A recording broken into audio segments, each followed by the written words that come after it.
Hello! Today we are going to look at redox reactions and the electron-ion balance method of equilibration. The medium in which this chemical reaction will take place is alkaline. We are given the following chemical reaction: manganese O2 plus potassium chloro 3, chloropotassium plus potassium.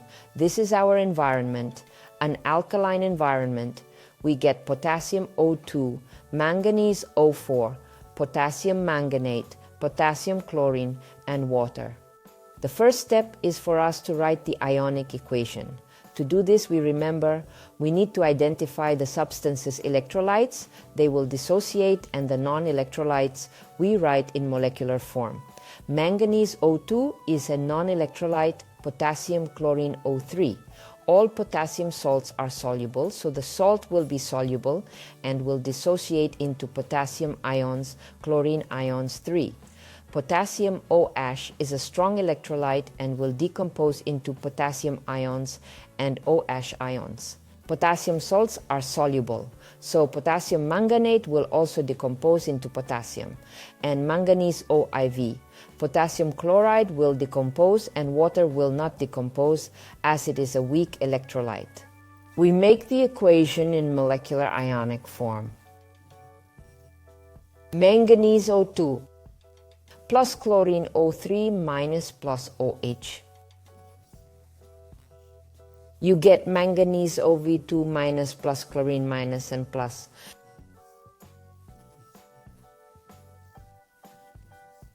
In water. Potassium ions are abbreviated in this equation because they were strong electrolytes. Step 2. We must determine which particles change shape and charge. This would be manganese O2 changing to manganese O4 with a charge of 2 minus, and chlorine O3 minus changing to chlorine minus. Next step, we make up two half reactions. The first half reaction is for manganese O2. Manganese O2 goes to manganese O4, 2 minus. The second half reaction, chlor O3 minus changes to chlorine minus. Next step, we need to determine how the shape of the particles has changed. How much water or OH ions need to be added and on which side. Why OH ions? Because the medium is alkaline. Let's see. In the first reaction there are 2 oxygen. On the right side there are 4. In an alkaline medium, oxygen is added using OH ions. Then water will be produced on the right side. How much oxygen do we need to add? We need to add 2. Afterward, we place a factor of 2 at the beginning of the OH ions. Hydrogen on the left side is 4, on the right side is 2. Therefore, we add 2 to the formula for water. In the second half reaction, there is oxygen on the left side and no oxygen on the right side. To remove the oxygen, we need to add water. Then we will get OH ions on the right side. How much oxygen must be removed? 3. Then we put a factor of 2 in front of the OH ions. Now we have 2 hydrogen here and 6 on the right side. Then to the formula for water we put 3. Now we need to determine how many electrons will be involved. We consider that from the first half reaction on the left side the charge is -4, on the right side 2 minus. Hence, the oxidation degree and charge of the ion increases by 2 units. Therefore, 2 electrons will have to be given up. We write this down on the right side. In the second half reaction, the charge on the left side is minus, and the charge on the right side is 7 minus.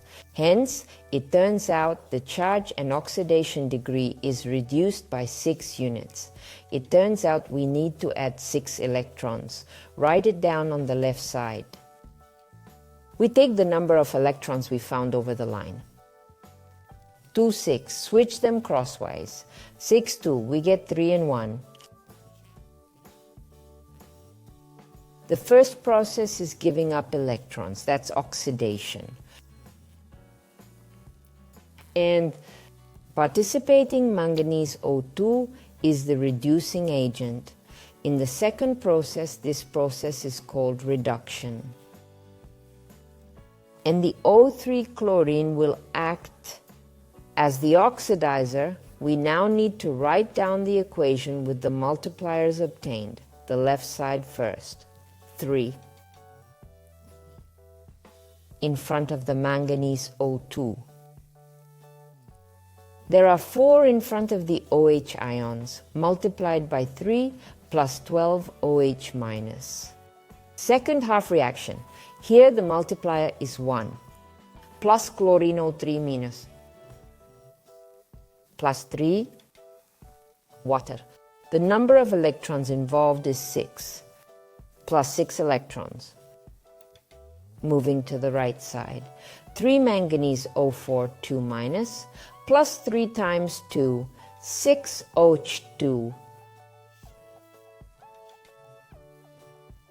In the second half reaction, plus chlorine minus, plus 6 OH, and the amount given up plus 6. The number of electrons is the same, so the balance is correct. Next step, we need to see if there are any similar ones. Similar would be the OH ion. There are 12 of them. On the right side there are 6. Where there are fewer, we remove them. And here we leave the difference. That's 6. Similar is the substance water. On the left side there are 3. On the right side it's 6. Where there's less, we remove it. Here we leave the difference. Now we put these coefficients into our first molecular equation, which was originally unequalized. 3 in front of manganese O2. Let's put 3. 6 in front of OH. So 6 in front of potassium OH. Chlorine O3 is 1. We don't put 1. 3 in front of manganese OV2. So 3 in front of potassium 2, manganese O4. Water has 3 and chlorine is 1. Let's check the elements that weren't involved. That's potassium. There's 7 potassiums on the left side. There's 7 on the right side. And we're checking for oxygen. Oxygen on the left side is 6, plus 3 plus 6. That makes 15 on the right side. 12.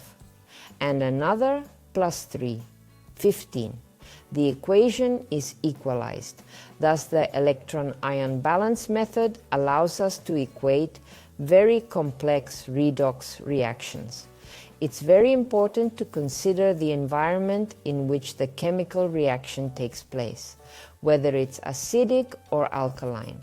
And we pay special attention to water, because water acts differently in these processes. In an alkaline environment, it removes oxygen, and in an acidic environment, it's the water that adds oxygen. So please be careful. This method itself is quite difficult, but it allows us to get almost all the coefficients in our rather complex equation. So this method is very effective, but of course it is quite difficult. I hope that was clear. Goodbye.